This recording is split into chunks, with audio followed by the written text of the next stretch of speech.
اعوذ باللہ من الشیطان الرجیم بسم اللہ الرحمن الرحیم۔ تاریخ تبری جلد اول کا ہم مطالعہ کر رہے ہیں۔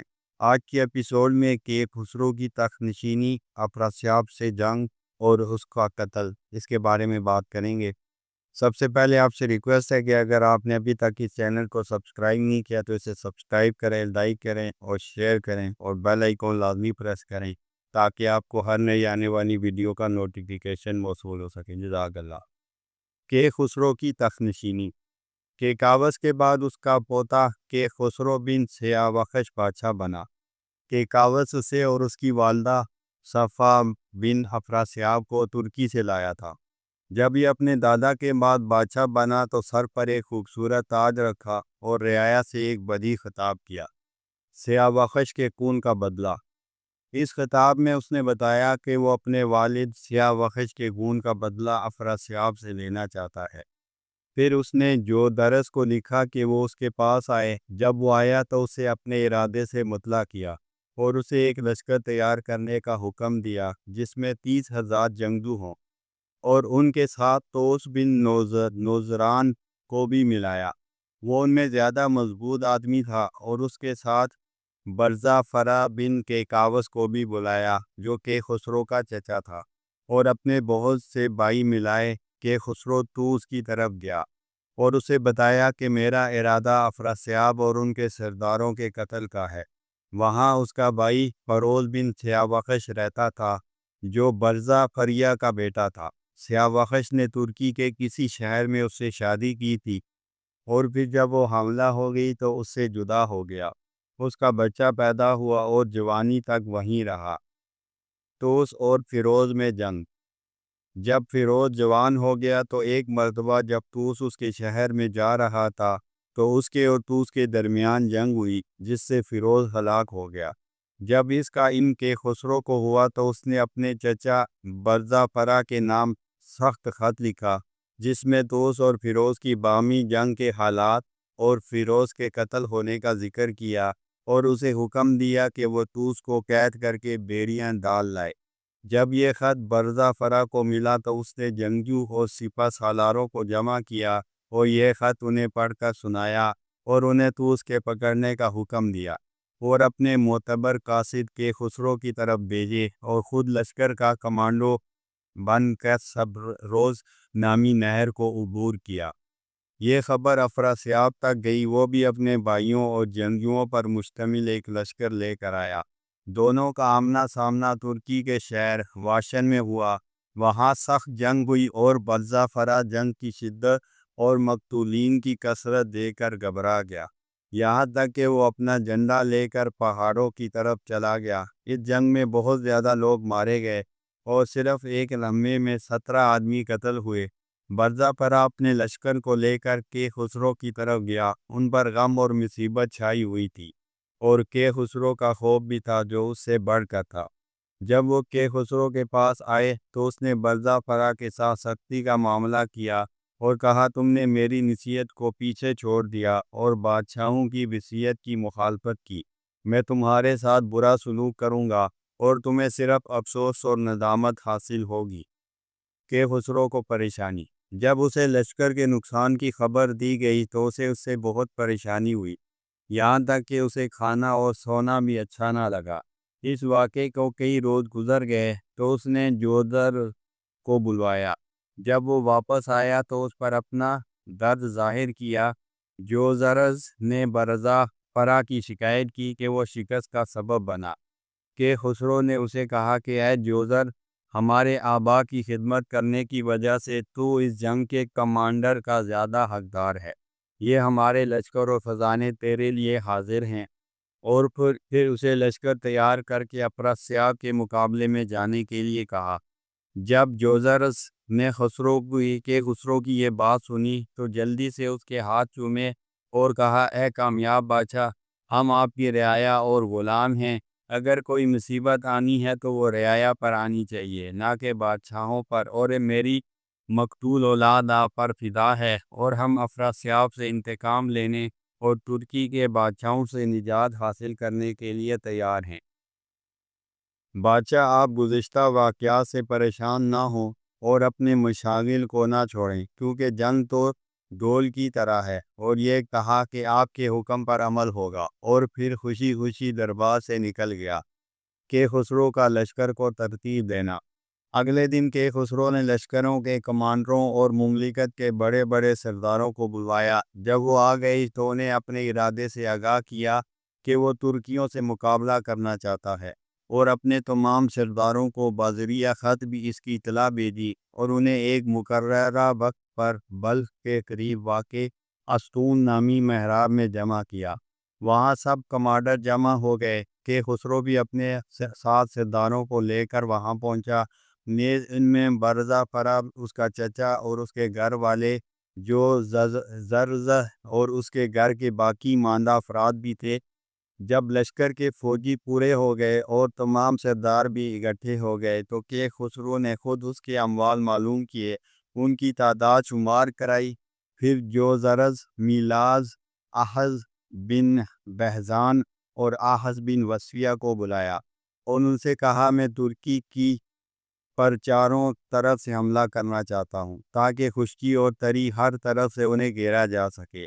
اس نے خود ان لشکروں کی رہنمائی کی جو زرز کو سپہ سالار اعلیٰ بنایا، اور انہیں خراساں کے راستے سے جانے کا حکم دیا۔ اس کے ساتھ برزا پرا، اس کے چچا بیبن جوزز اور اس سرداروں کی ایک بہت بڑی جماعت کو چلایا، اور اسے اس دن سب سے بڑا جھنڈا دیا، جس کا نام درخش کا بیان تھا۔ کہا جاتا ہے کہ یہ جھنڈا اس نے اس سے پہلے کسی سپہ سالار کو نہیں دیا تھا۔ بادشاہوں کی اولاد جب کہیں جاتی تو یہ جھنڈا اپنے پاس رکھتی۔ میلاس کو چین کی طرف سے داخل ہونے کا حکم دیا، اس کے ساتھ بھی ایک بہت بڑا لشکر روانہ کیا۔ البتہ اس کے لشکر کی تعداد جوزرس کے لشکر سے کم تھی، اور آحز کو خزر کے علاقے سے داخل ہونے کا حکم دیا، اور اس کے ساتھ اس کے بھائی، چچا زاد بھائی اور دیگر افراد پر مشتمل 30,000 کا لشکر روانہ کیا، اور انہیں جوزرس اور میلاس کے درمیانی راستے سے داخل ہونے کا حکم دیا۔ کہا جاتا ہے کہ خسرو نے شومہان کے سیاوخش کے بدلے کے لیے بطور خاص بھیجا تھا، اور اس نے بھی منت مانی تھی کہ وہ ضرور سیاوخش کے خون کا بدلہ لے گی۔ جوزرس کی طرف سے آغاز جنگ۔ سارے لشکر اپنے سمیت سمت پر روانہ ہو گئے۔ جوزرس خراسان کے راستے سے ترکی میں داخل ہوا، اس کا مقابلہ پیران کے لشکر سے ہوا، دونوں کے درمیان شدید معرکہ ہوا۔ اس جنگ میں بیزن اور یسعان جنگ کے شروع میں قتل ہوئے، اور جوزرس کے نے پیران کو بھی قتل کیا۔ پھر جوزرس نے افراسیاب کا رخ کیا۔ ادھر سے متعین اور لشکر بھی آ چکے تھے، اور ان کے پیچھے کہ خسرو خود بھی تھا، اور اس کا رخ بھی اس طرف تھا جدھر جوزرس تھا۔ وہ اس راستے میں داخل ہوا، اور یہ لشکر جوزرس کے ساتھ مل گیا۔ جوزرس کی فتح۔ خوب خونریز جنگ ہوئی۔ ترکوں کے بہت سے سپہ سالار جیسے خمان، جلباد، سیامک، بہرام وغیرہ مارے گئے۔ افراسیاب سے آگے ان کے بھائیوں کی جماعت تھی، جس میں اس کے بھائی ریتادی، راندرمان، الفخرم، اخست شامل تھے، اور سیاوخش کے قاتل بروا کو قیدی بنا لیا گیا۔ جوزرس نے مقتولین اور زخمیوں کو گنا۔ اسی طرح مال غنیمت میں اموال اور جانور ملے، انہیں بھی شمار کیا تو معلوم ہوا کہ قیدیوں کی تعداد 30,000 تھی، جبکہ مقتولین کی تعداد 5,76,000 ہے، اور مال و دولت اور مویشی تو لاتعداد تھے۔ اس نے اپنے سرداروں سے کہا کہ ترکی کے مقتولوں اور زخمیوں کی تعداد اپنے علم میں رکھیں، تاکہ کہ خسرو سے ملاقات کے وقت اسے بتائی جا سکے۔ فوج کا معائنہ کرنا۔ جب کہ خسرو میدانی جنگ میں لشکر کے پاس پہنچا تو جوزرس نے اور دوسرے سرداروں سے ملاقات ہوئی، تو ہر ایک اپنے علم کے مطابق زخمیوں اور مقتولوں کی تعداد بتانے لگا۔ اس نے خود معائنہ کیا تو سب سے پہلے اسے جوزرس کے جھنڈے کے پاس پیزان کی لاش نظر آئی۔ اسے دیکھا تو کھڑا ہو گیا اور بے ساختہ ہو کر بولا پیزان کی لاش پر، اے مضبوط اعصاب والے پہاڑ، کیا میں نے تجھے جنگ سے روکا نہیں تھا، اور یہ نہیں کہا تھا کہ افراسیاب کو چھوڑ کر ہمارے ساتھ مل جاؤ؟ کیا میں نے تیرے لیے اپنی جان خرچ نہیں کی تھی اور تیرے آگے اپنی بادشاہت پیش نہیں کی تھی، لیکن تو نے عمدہ چیز کو اختیار نہ کیا؟ کیا میں سچا اپنے بھائی کی حفاظت کرنے والا اور رازوں کو چھپانے والا نہیں ہوں؟ کیا میں نے تجھے افراسیاب کے مکر اور اس کی بے وفائی سے آگاہ نہیں کیا تھا؟ لیکن تو نے میری بات نہ مانی بلکہ خوف غفلت میں رہا، یہاں تک کہ ہمارے بہادر جنگجو اور ہمارے ہم وطنوں کے ہاتھوں قتل ہوا۔ افراسیاب تیرے کچھ کام نہ آیا، وہ دنیا سے چلا گیا اور وسپان کی نسل ختم ہو گئی۔ تمہاری عقل و سوچ پر افسوس، تمہاری سخاوت اور سچائی پر افسوس، آج کے روز ہم تیری وجہ سے دردناک ہیں۔ فیضان پر اظہار افسوس۔ کہ خسرو فیضان پر اظہار افسوس کرتا رہا، یہاں تک کہ بن جوزرز کے جھنڈے کے پاس آیا۔ وہاں دیکھا تو بروا بن نشجان بی کے ہاتھوں زندہ حالت میں قیدی ہے۔ کہ خسرو نے اس کے بارے میں پوچھا تو بتایا گیا کہ یہ سخاوش کا قاتل ہے۔ کہ خسرو اس کے قریب ہوا اور اللہ کا سجدہ کرنے کے لیے سجدے میں گر گیا، اور پھر بڑوا سے خطاب کر کے کہا، اے بڑوا، اس اللہ کا شکر ہے جس نے مجھے تجھ پر قدرت دی۔ کیا تو نے سیاوخش کو قتل کر کے اس کا حلیہ بگاڑا؟ کیا تو نے اس کی زینت کو چھینا اور اسے ترکیوں کے درمیان بھڑکتی ہوئی آگ روشن کی؟ تو وہ شخص جس نے اپنے ہاتھوں سے سیاوخش کا چہرہ خراب کیا اور اس کی قوت کو کمزور کیا، اے ترکیوں نسل شخص، کیا تو اس کے حسن سے مرعوب نہ ہوا؟ تو نے اس کے چہرے پر چمکتے ہوئے نور کو باقی کیوں رہنے نہ دیا؟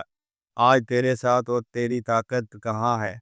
تیرا جادوگر بھائی آج تیری مدد کرنے والا کہاں؟ آج میں تجھے اس کو قتل کرنے کی وجہ سے قتل نہیں کروں گا، بلکہ تجھے ختم کر کے اس آدمی کو لاؤں گا تجھ سے بہتر ہو، اور جس نے اس جرم کی وجہ سے قتل کیا اسے قتل کروں گا۔ بڑوا کی لاش کا مسئلہ۔ پھر کہ خسرو نے حکم دیا زندہ حالت میں اس کے اعضاء کاٹ لیے جائیں اور پھر اسے ذبح کر دیا جائے۔ چنانچہ اس کے ساتھ ایسا ہی کیا گیا۔ پھر کہ خسرو ہر جھنڈے اور ہر سردار کے پاس گیا اور ایک کے پاس جا کر وہ کلمات کہے جو ہم پہلے ذکر کر چکے ہیں۔ برزا فرا کے چچا کو انعام و اکرام۔ پھر وہ اپنے کیمپ میں آیا اور برزا فرا کے چچا کو بلوا بھیجا۔ جب وہ آ گیا تو اسے اپنے دائیں طرف بٹھایا اور مبارزت کے اندر جتیاز کو قتل کرنے پر اس کی خوشی کا اظہار کیا۔ پھر اسے انعام دیا اور کرمان، مکران اور اس کے گرد و نواح کا گورنر بنایا۔ پھر جو زرز کو بلوایا۔ جب وہ آیا تو اس نے کہا، اے سمجھدار سردار اور مشفق انسان، ہمیں جو بھی فتح ہوئی ہے یہ اللہ رب العزت کی طرف سے ہے، اس کے علاوہ کسی کے اندر ہمیں فتح عطا کرنے کی قوت نہیں، اور تو نے جو اپنے آپ اور اپنی اولاد کو ہمارے لیے استعمال کیا، اس کی وجہ سے تمہارا ہمارے اوپر حق ہے اور وہ حق ہمارے پاس محفوظ ہے۔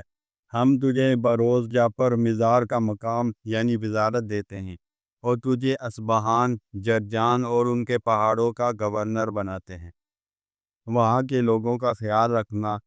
جو زرز نے اس کا شکریہ ادا کیا اور وہاں سے خوشی خوشی نکل گیا، اور اس نے ان سرداروں کو بلوایا جو جوزرز کے ساتھ تھے، اور انہوں نے مختلف ترکی سرداروں جیسے فشخان، وسیحان کی اولاد جرمین، شادوس، ولخام وغیرہ کو قتل کیا۔ وہ ایک ایک کر اس کے پاس آئے، ان میں سے بعض کو مختلف شہروں کا گورنر بنایا اور بعض کو عام عہدے دیے۔ افراسیاب کے لشکروں کو شکست۔ ابھی وہ وہیں ٹھہرا ہوا تھا کہ اس کے پاس میلاز، آحز اور شومان کے خطوط آئے، جس میں مذکور تھا کہ ترکیوں کے ساتھ خونریز جنگ کے بعد افراسیاب کے لشکروں کو شکست ہوئی ہے۔ اس نے جوابی خط میں لکھا تھا کہ وہ جنگ جاری رکھتے ہوئے فلاں مقام پر آ کر اس سے ملیں۔ کہ خسرو کے مقابلے میں شیدہ۔ ان کا خیال یہ تھا کہ جب چاروں طرف سے لشکروں نے افراسیاب کا احاطہ کر لیا ہے اور بہت سے لوگ قتل اور زخمی ہو چکے ہیں، اور وہاں تباہی بہت پھیل چکی تھی اور ان پر راہیں بند ہو چکی تھی، اور اب صرف اس کا بیٹا شیدہ جو کہ جادوگر تھا باقی رہ گیا تھا، تو اسے کہ خسرو سے مقابلہ کرنا چاہیے۔ لہذا وہ کہ خسرو کے مقابلے کے لیے تیار ہوا اور اپنے ساتھ مختلف سرداروں کو ملا کر مقابلے کے لیے آیا۔ کہ خسرو کو پتہ کہا گیا ہے کہ اس روز کہ خسرو شیدہ سے ڈر گیا، اور یہ خیال کہ اس کے اندر شیدہ سے مقابلہ کرنے کی طاقت نہیں۔ جنگ 4 روز سے جاری تھی۔ کہ خسرو کا ایک خاص سردار جس کا نام جرد بن مہان تھا، اس نے خوب اچھے انداز سے جنگ کی